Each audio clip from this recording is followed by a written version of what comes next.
ಜೈ ಕನ್ನಡಾಂಬೆ.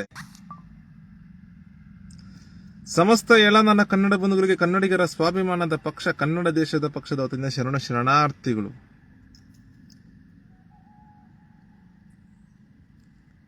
ಇವತ್ತು ಅತ್ಯಂತ ಮಹತ್ವದ ದಿನ,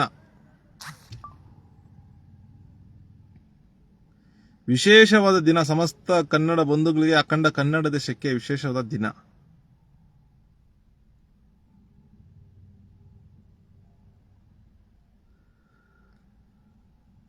ನಮ್ಮೆಲ್ಲರ ನೆಚ್ಚಿನ ನಾಯಕ, ನೆಚ್ಚಿನ ಸೇನಾಪತಿ, ಕ್ರಾಂತಿವೀರ ಸಂಗೊಳ್ಳಿ ರಾಯಣ್ಣನವರ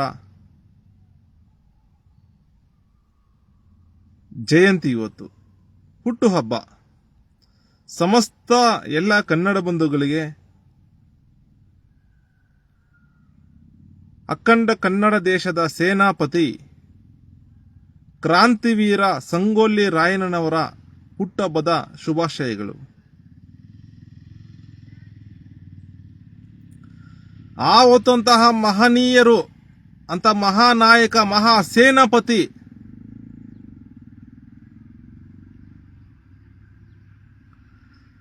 ಬ್ರಿಟಿಷರೊಂದಿಗೆ ಯುದ್ಧ ಮಾಡಿ ಬ್ರಿಟಿಷ್ ಅವ್ರಿಗೆ ಆ ಕೆಲಸ ಕೊಟ್ಟಿರ್ಲಿಲ್ಲ ಅಂದ್ರೆ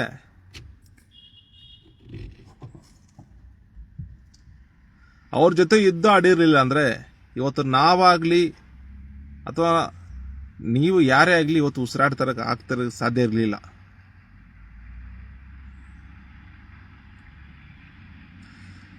ಇವತ್ತೇನದು ಇಷ್ಟು ನಾವು ಗಟ್ಟಿ ಧ್ವನಿಯಿಂದ ಮಾತಾಡ್ತಾ ಇದೀವಿ ಅಂದ್ರೆ ಕಾರಣ, ಅದಕ್ಕೆ ಸಂಗೊಳ್ಳಿ ರಾಯಣ್ಣನವರೇ ಕಾರಣ. ಅವ್ರು ಹಾಕಿಕೊಟ್ಟ ಮಾರ್ಗಗಳು, ಅವ್ರು ಹಾಕಿಕೊಟ್ಟಂತ ಒಂದು ಯುದ್ಧ ತಂತ್ರ ರಣನೀತಿಗಳು, ಅವರೇ ಅದೇ ಕಾರಣ ನಮಗೆ.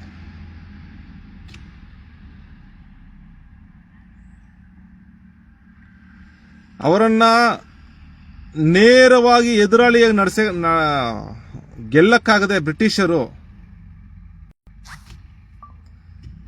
ಸಂಗೊಳ್ಳಿ ರಾಯಣ್ಣನವರ ಒಂದು ಸ್ವಂತ ಮಾವ, ಆಪ್ತ ಸಹಾಯಕರು ಯಾರು ಇರ್ತಾರಲ್ಲ, ಜೊತೆಯಲ್ಲೇ ಇರ್ತಾರ, ಜೊತೆಗಾರರು, ದೊಡ್ಡ ಶಂಡ, ಅವರ ಮಾವ, ಸ್ವಂತ ಮಾವ, ಜೊತೆಗೆ ಅವನ ಸಂಗಡಿಗ ಒಬ್ಬ ಇರ್ತಾನೆ, ಲಕ್ಕಪ್ಪ ಅಂತ, ನೇಗಿ ಹಾಲ ಲಕ್ಕಪ್ಪ ಅಂತ. ಈ ಶಂಡರು ಸೇರ್ಕೊಂಡು ಬ್ರಿಟಿಷರೊಂದಿಗೆ ಕೈ ಜೋಡಿಸಿ ಎಷ್ಟೋ ಎಕರೆಗಳು ಭೂಮಿ ಕೊಡ್ತೀವಿ ಹಾಗೆ ಹೀಗೆ ಅಂತ ಬಿಟ್ಟು ಆಸೆ ತೋರಿಸ್ತಾರೆ ಅವ್ರಿಗೆ. ಆ ಒಂದು ಆಸೆ ದುರಾಸೆಗೆ ಬಲಿಯಾಗಿ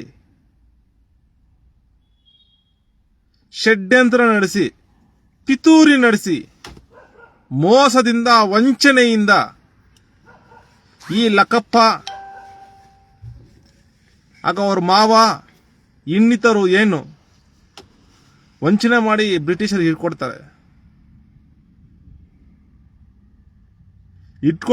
ಆ ರೀತಿ ಇಟ್ಕೊಟ್ಟ ಮೇಲೇನೆ ಇವರನ್ನ ನೇಣಿಗಂಬಗೆ ಏರಿಸ್ತಾರೆ ನಂದಗಡದಲ್ಲಿ.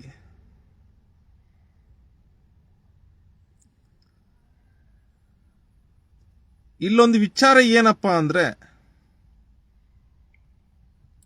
ಇವರ ಸಾಮಾನ್ಯವಾದ ಯೋಧ, ಒಬ್ಬ ಸಾಮಾನ್ಯವಾದ ನಾಯಕ ಆಗಿರ್ಲಿಲ್ಲ, ಅತ್ಯಂತ ಬಲಿಷ್ಠ ನಾಯಕ.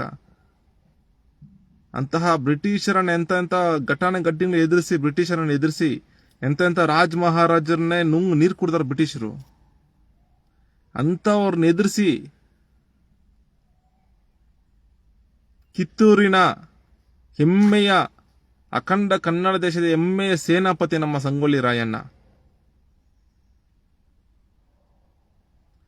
ಏನು ನಮ್ಮ ಕಿತ್ತೂರು ರಾಣಿ ಚೆನ್ನಮ್ಮನವರ ಬಲಗೈ ಬಂಟ ಸೇನಾಪತಿ ಸಂಗೊಳ್ಳಿ ರಾಯಣ್ಣನವರು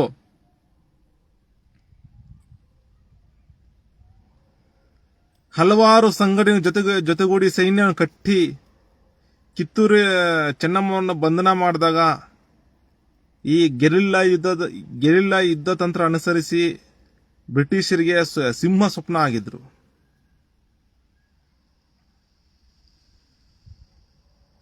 ಆ ಹೊತ್ತಿನ ಕಾಲದಲ್ಲಿ ಚೆನ್ನಮ್ಮನವರು ಬಂಧನ ಆದಾಗ, ಬ್ರಿಟಿಷರ ಮೋಸದಿಂದ ಬಂಧನ ಮಾಡಿ ಸೆರೆಮನೆಯಲ್ಲಿಟ್ಟಾಗ, ನಮ್ಮ ಸಂಗೊಳ್ಳಿ ರಾಯಣ್ಣನವರು, ಹೆಮ್ಮೆಯ ಕ್ರಾಂತಿವೀರ ಸಂಗೊಳ್ಳಿ ರಾಯಣ್ಣನವರು ಸಂಘಟಿತರಾಗಿ ಸೈನ್ಯ ಸಂಘಟಿಸಿ ಬ್ರಿಟಿಷರಿಗೆ ಸಿಂಹ ಸ್ವಪ್ನ ಆಗಿ ಕಾಡಿ ಕಾಡಿ ಕಾಡಿ ಯಾವ ಮಟ್ಟಕ್ಕೆ ಕಾಡಿದ್ರಂದ್ರೆ ಬ್ರಿಟಿಷರು ನಿದ್ದೆಯಲ್ಲಿ ಸಂಗೊಳ್ಳಿ ರಾಯಣ್ಣ ಬಂದು ಎಲ್ಲಿ ನಮ್ಮನ್ನು ಕೊಚ್ಚಿ ಕೊಂದುತ್ತಾನ ಅಷ್ಟು ಭಯ ಇತ್ತು ಬ್ರಿಟಿಷರಿಗೆ. ಅಂತಹ ಭಯ ಇಕ್ಸಿ ಬ್ರಿಟಿಷರಿಗೆ ಕಾಡಿ ಸಿಂಹ ಸ್ವಪ್ನ ಆಗಿದ್ರು. ಇವರು ಇದೇ ರೀತಿ ಇದ್ರೆ ಯಾವುದೇ ಕಾರಣಕ್ಕೂ ನಾವು ಗೆಲ್ಲಕ್ಕಾಗಲ್ಲ, ನಮಗೆ ಇಲ್ಲಿ ಕನ್ನಡ ದೇಶದಲ್ಲಿ ಉಳಿಗಾಲ ಇರೋದಿಲ್ಲ ಅನ್ಕೊಂಡು ಬ್ರಿಟಿಷರು ಏನ್ ಮಾಡಿದ್ರು, ಅವ್ರ ಸಂಗಡಿಯ ಜೊತೆ ಕೈ ಜೋಡಿಸ್ಕೊಂಡು ಅವ್ರಿಗೆ ಆಸೆ ಆಮಿಷಗಳು ಎಲ್ಲ ಒಡ್ಡಿ ಸಂಗೊಳ್ಳಿ ರಾಯಣ್ಣ ಬಂಧನ ಆಗೋ ತರ ಮಾಡಿದ್ರು.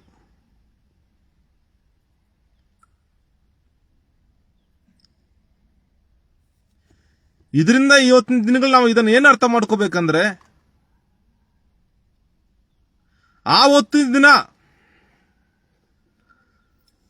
ನಮ್ಮ ಕನ್ನಡ ದೇಶಕ್ಕಾಗಿ ಕನ್ನಡ ಧರ್ಮಕ್ಕಾಗಿ ಅಷ್ಟೊಂದು ಯುದ್ಧ ಮಾಡಿ ವೀರ ಮರಣ ಹೊಂದಿದವರು ನಮ್ಮ ಸಂಗೊಳ್ಳಿ ರಾಯಣ್ಣ. ಅಂತ ಮಹನೀಯ ಹುಟ್ಟಿದಂತಹ ದೇಶದಲ್ಲಿ, ಪವಿತ್ರವಾದ ಕನ್ನಡ ದೇಶದಲ್ಲಿ ನಾವೆಲ್ಲರೂ ಹುಟ್ಟಿದೀವಿ ಅಂದ್ರೆ ತುಂಬಾ ಹೆಮ್ಮೆ ಪಡಬೇಕಾಗುತ್ತೆ ನಾವು.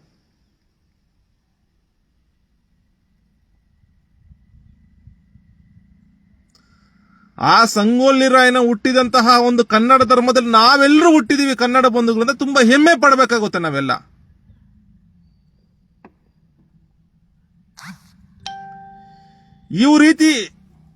ಇವರು ಇಂಥ ಮಹಾನಾಯಕ ಹುಟ್ಟಿದಂತ ದೇಶದಲ್ಲಿ ನಾವು ಹುಟ್ಟಿ ನಾವು ಅವರನ್ನ ಒಂದು ಕಣದಷ್ಟಾದ್ರೂ 100% 1% ಅನುಕರಣೆ ಮಾಡ್ಲಿಂದ ಸಾಧ್ಯ ಆಗುತ್ತಾ? ಅನುಕರಣೆ ಮಾಡಬೇಕು. ಅನುಕರಣೆ ಮಾಡಿದ್ರೇನೆ ನಮ್ಮ ಕನ್ನಡ ದೇಶ ಉಳಿಗಾಲೆ ಸಾಧ್ಯ.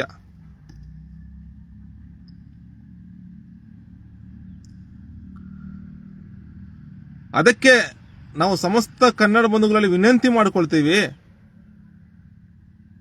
ಇಂಥ ಮಹನೀಯರನ್ನ ಅನುಕರಣೆ ಮಾಡಬೇಕು, ಅವ್ರ ಬಗ್ಗೆ ತಿಳ್ಕೊಂಡು ಯಾವುದ್ರ ಬಗ್ಗೆ ವಿರೋಧ ಮಾಡಿದ್ರು, ಯಾವುದ್ರ ಬಗ್ಗೆ ಯುದ್ಧ ಮಾಡಿದ್ರು, ಯಾವ ಸ್ವಾತಂತ್ರ್ಯಕ್ಕಾಗಿ ನಮ್ಮ ಉಳಿವಿಗಾಗಿ ಯಾವ ಮಟ್ಟಕ್ಕೆ ಯುದ್ಧ ಮಾಡಿದ್ರು, ಏನೇನ್ ಮಾಡಿದ್ರು ಅಂದ್ರೆ ಸಮಸ್ತ ಕನ್ನಡ ಬಂಧು ತಿಳ್ಕೋಬೇಕು ಈ ವಿಚಾರ ಸಂಬಂಧಪಟ್ಟಂಗೆ.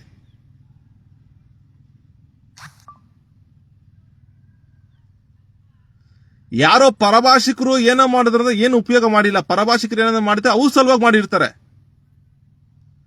ಪರಭಾಷಿಕರು ಹೊರಗಿನವರು ಏನಾದ್ರೂ ಮಾಡಿದ್ರೆ ಅವ್ರ ಸಲುವಾಗಿ ಮಾಡಿದ್ದಾರೆ, ಅವರ ಪಕ್ಕದಲ್ಲಿರೋ ಸಲುವಾಗಿ ಮಾಡಿದ್ದಾರೆ, ಅವ್ರ ಬಂಧು ಬಳಗದ ಸಲುವಾಗಿ ಮಾಡಿದ್ದಾರೆ. ಆದರೆ ನಮ್ಮ ಕನ್ನಡ ದೇಶ ಹುಟ್ಟಿರುವಂತಹ ಮಹನೀಯರು ಇಡೀ ಸಮಸ್ತ ಕನ್ನಡ ಬಂಧುಗಳು ಉಳಿವಾಗಿ, ಕನ್ನಡ ಧರ್ಮದ ಉಳಿವಾಗಿ ಮಾಡಿರುವಂತಹ ಕೆಲಸಗಳಿದೆಲ್ಲ ಸಾಧನೆಗಳು.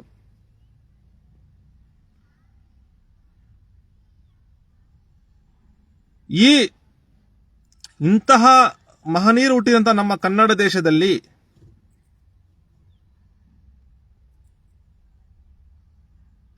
ನಾವೆಲ್ಲ ಹುಟ್ಟಿದೀವಿ.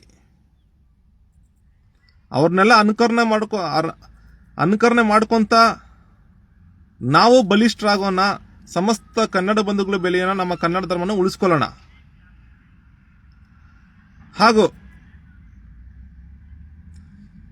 ಇಡೀ ಭಾರತ ಒಕ್ಕೂಟದ ಜನರಿಗೆ ನಮ್ಮ ಪಕ್ಷದಿಂದ ಸ್ವತಂತ್ರ ದಿನಾಚರಣೆಯ ಶುಭಾಶಯಗಳು. ಇವತ್ತು 80ನೇ ವರ್ಷದ ಸ್ವತಂತ್ರ ದಿನಾಚರಣೆ. ನಮ್ಮ ಕನ್ನಡ ದೇಶ ಭಾರತ ಒಕ್ಕೂಟಕ್ಕೆ ಸೇರ್ಪಡೆ ಆದಾಗಿಂದ ತುಂಬಾ ಅಭಿವೃದ್ಧಿಯಲ್ಲಿ ಹಿಂದುಳಿದಿದೆ ನಮ್ಮ ಕನ್ನಡ ದೇಶ.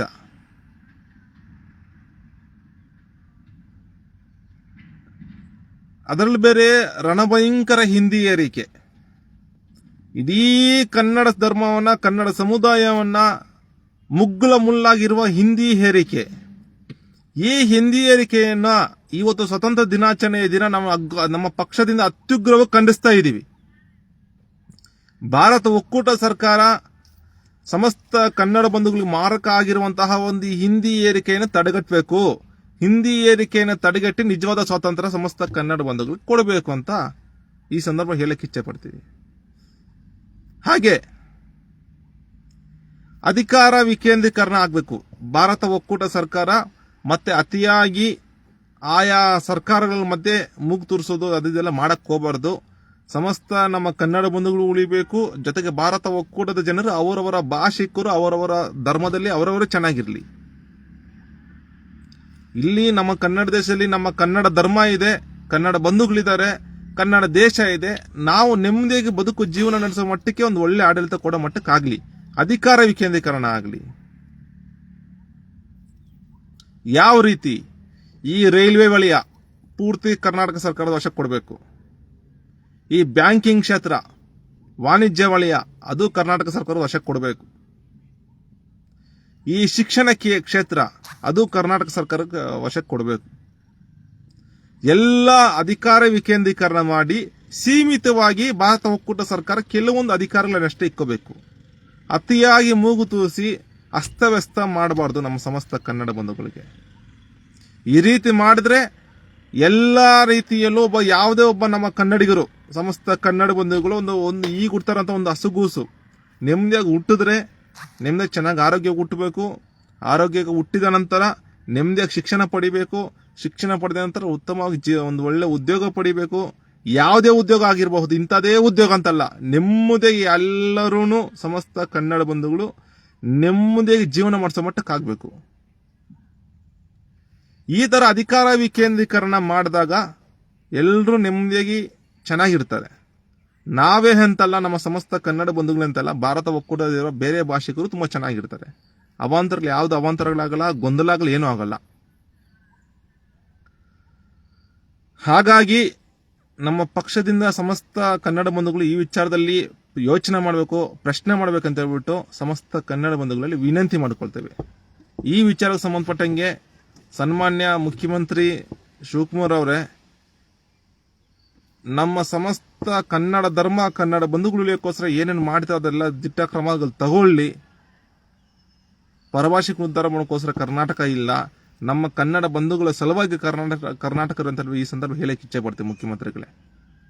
ಆಗಲೂ ಭಾರತ ಒಕ್ಕೂಟದ ಪ್ರಧಾನಮಂತ್ರಿ ನರೇಂದ್ರ ಮೋದಿ ಅವರೇ ಈ ಒಂದು ಅಧಿಕಾರ ವಿಕೇಂದ್ರೀಕರಣ ಮಾಡಿ ನಮ್ಮ ಕನ್ನಡ ಧರ್ಮದ ಬಂಧುಗಳನ್ನು ಉಳಿಸಿ, ಸಮಸ್ತ ಭಾರತ ಒಕ್ಕೂಟದ ಜನರು ಉಳಿಸಿ, ಭಾರತ ಒಕ್ಕೂಟ ವ್ಯವಸ್ಥೆಯನ್ನು ಗಟ್ಟಿಗೊಳಿಸಿ ಅಂತ ಹೇಳ್ಬಿಟ್ಟು ಈ ಸಂದರ್ಭದಲ್ಲಿ ಹೇಳಿ, ತಮಗೂ ಭಾರತ ಒಕ್ಕೂಟ ಸ್ವಾತಂತ್ರ್ಯ ದಿನಾಚರಣೆಯ ಶುಭಾಶಯಗಳು. ನಮ್ಮ ಕನ್ನಡ ಬಂಧುಗಳು, ಕನ್ನಡ ದೇಶದ ಜನರು ಚೆನ್ನಾಗಿರ್ಲಿ, ಭಾರತ ಒಕ್ಕೂಟದ ಜನರು ಚೆನ್ನಾಗಿರ್ಲಿ ಅಂತ ಹೇಳ್ತಾ ಎಲ್ಲರೂ ಸಂಗೊಳ್ಳಿ ರಾಯಣ್ಣನ ಬಗ್ಗೆ ನೆನೀರಿ. ಇವತ್ತು ಅವರಿಲ್ಲಾಂದ್ರೆ ಇವತ್ತು ಸಮಸ್ತ ಕನ್ನಡ ಬಂಧು ನಾವು ಉಳಿತಾನೆ ಇಲ್ಲ, ಉಳಿಗಾನೇ ಇರ್ತಾ ಇರಲಿಲ್ಲ ನಮಗೆ. ಸಂಗೊಳ್ಳಿ ರಾಯಣ್ಣನವ್ರಿಗೆ ಜಯವಾಗಲಿ, ಕ್ರಾಂತಿವೀರ ಸಂಗೊಳ್ಳಿ ರಾಯಣ್ಣನವ್ರಿಗೆ ಜಯವಾಗಲಿ, ಕ್ರಾಂತಿವೀರ ಸಂಗೊಳ್ಳಿ ರಾಯಣ್ಣನವ್ರಿಗೆ ಜಯವಾಗಲಿ, ಕಿತ್ತೂರು ರಾಣಿ ಚೆನ್ನಮ್ಮನವ್ರಿಗೆ ಜಯವಾಗಲಿ. ಜೈ ಕನ್ನಡಾಂಬೆ, ಜೈ ಕನ್ನಡ ಧರ್ಮ, ಜೈ ಕನ್ನಡ ದೇಶ. ಶರಣು ಶರಣಾರ್ಥಿಗಳು.